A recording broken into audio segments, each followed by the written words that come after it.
voiceover for this video. So obviously this is a push session. And in this push session, you've got to remember the context of which I am doing this push session. So I am about 6-7 weeks post-show now, and obviously I'm still taking things a little bit easy compared to how I would normally train. Mainly because obviously I'm probably still a little bit diet fatigued. I'm probably still a little bit fatigued from all of the cardio, and I've had a few life stresses going on, so that's why I'm staying a little bit away from failure. I'm not going kind of probably to mechanical failure that I would normally do. So I'm staying around 2 reps in reserve during this session, which feels okay. It doesn't feel amazing, but it's just good to get back in the gym.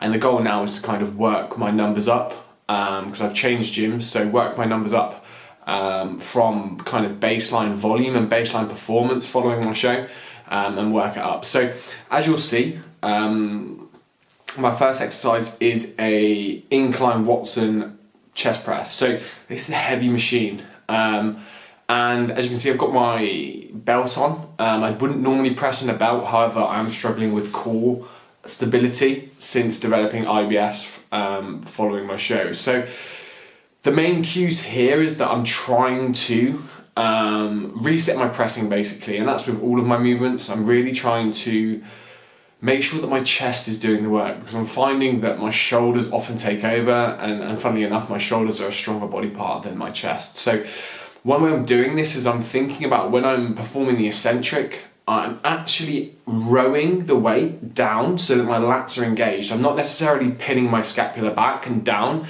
I'm letting it be a little bit more fluid in the motion, and be more active in the actual stabilization, because obviously if I'm thinking about rowing the weight down, those muscles are switched on. They are pulling that weight down towards my chest. I'm trying to pause, and then I'm trying to initiate the movement after a slight pause by just literally driving my humerus across my chest, because we know that is the function of the pec, and really be very kind of internally focused with that and reset before I get kind of addicted to pushing numbers again. So that was my first exercise. So I actually did 2 sets here. And like I said, my volume's quite low at the moment, so that's why I'll be doing 2 sets. Next up was a flat Smith machine. So Smith machine here is heavy, so not much weight on there. Again, resetting the pressing, so I might even have my feet up in the video.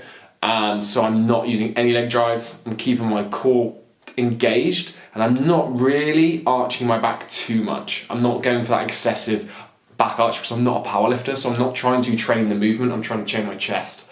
So again, rowing the weight down to my chest, almost pausing and then initiating and driving my elbow across my chest to really kind of target the chest fibers, as opposed to displacing all of that weight and all of those kilograms through my shoulders and triceps. So I did 2 sets there. And then I move on to a J press. So a J press is a new movement, and I don't think I've necessarily nailed down the form of it yet. And the main idea here is that you're getting a lot of elbow flexion with a decent amount of weight. So you're getting a good amount of mechanical tension through your triceps. And considering I want to bring up my arms, this is why the J press is in there. Just to really see if I can progress it. It's a new movement, I'm getting novel stimulus from it. So again, I did 2 sets there. Anywhere between 8 to 12 on these sets.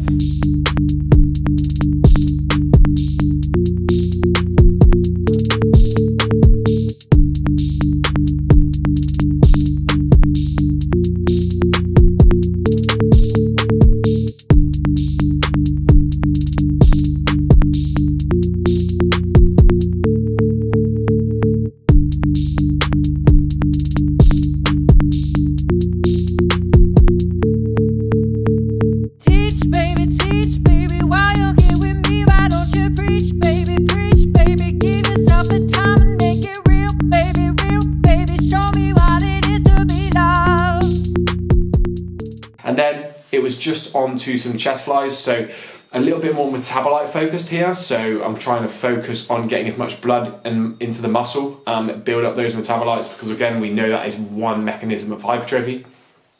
And again, thinking about less about my wrist position and more about bringing my elbows together here. I see a lot of people fall for thinking that in a flying motion that the wrists dictate your chest contraction, but they don't. Again, it's your humerus position in relation to your midline of your body. So although our arms might be straight, we should always be thinking about driving our elbows together as opposed to getting our wrists together, because I see a lot of people going like this, and there's a lot of range there where your chest would be fully short as opposed to kind of still in its mid-range. So I think 2 sets there. By this point I was struggling a little bit just because of recovery, but then I moved on to triceps. So you will have seen that I would have done crossbody tricep extension. I would have done this supported, again, just linking back to I prefer to be supported when I do this. My arms are weak point, so I need to create a nice stable base for them to be able to perform well. And the key here is we're getting the tricep short first, because obviously our ability to do so will deteriorate as we get more tired.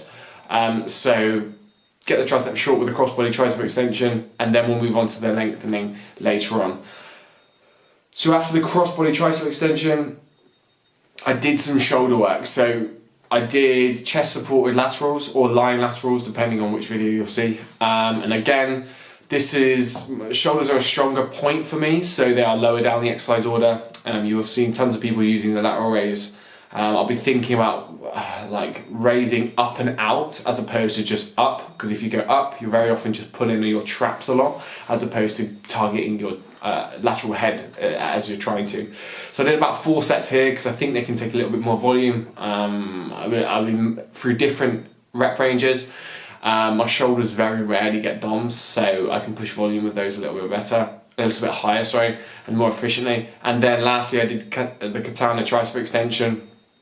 Big up Coach Eugene for this. This is targeting the tricep in the lengthened range. Again, I do it seated just because I'm not very stable at the moment, but you can do it standing if you want to. The key here is that you align the cables so that there is some drop off throughout the movement, and it aligns with kind of the profile of the tricep as opposed to just sticking it anywhere, because you want it to kind of get stronger in the mid-range of the tricep. Or the mid-range of the triceps contractile range. So that was the session. I hope you enjoy it. If you have any questions about it, let me know. And I'm going to be doing some more training footage and training videos coming up. So if you want like legs, back, stuff like that, and I'll see if you enjoy the voiceovers. But other than that, thanks for watching. I'll speak to you soon.